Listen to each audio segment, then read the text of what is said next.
તો અમદાવાદને પીવાનું પાણી પહોંચાડતી કેનાલમાં ષડયંત્ર થયું છે। રાસ્કા કેનાલને દૂષિત કરવાનું ષડયંત્ર કરવામાં આવ્યું।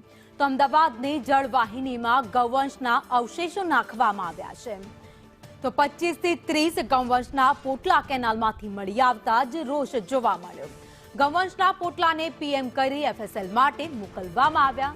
તો નડિયાદમાં 12મી વખત કપાયેલું માથું મળી આવ્યું। છેલ્લા 1.5 મહિનાથી આ કૃત્ય ચાલી રહ્યું છે।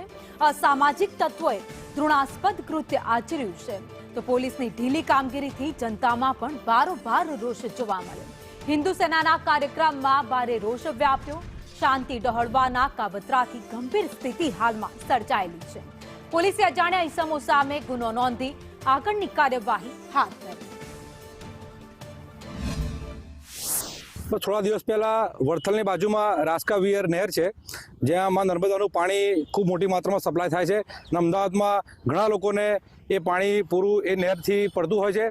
તો થોડા દિવસ પહેલાં 7 દિવસ પહેલાં મારી પર એક કોલરનો ફોન આવ્યો કે એ નહેરમાં અસંખ્ય પોટલાઓ પડ્યા છે અને એમાં ખૂબ દુર્ગંધ આવી રહી છે અને કદાચ ગૌવંશ હોય એવું એમને દેખાતું હતું। એટલે હું તાત્કાલિક ત્યાં અમારી ટીમ સાથે પહોંચી ગયો અને જ્યારે જેસીબીથી એ પોટલા કાઢ્યા અને દરેક પોટલાને ખોલીને જોવામાં આવ્યું તેમાં ગૌવંશના બચ્ચા હતા, ભ્રૂણ હતા, ગાય માતાના ગર્ભાશય સાથેના પોટલા હતા। તાત્કાલિક અમે લોકોએ પોલીસે જાણ કરી। મહુધા પોલીસ સ્થળ પર આવી ગઈ। ડૉક્ટર સાહેબને પણ રાત્રે બોલાવ્યા। દરેક પોટલા કાઢ્યા।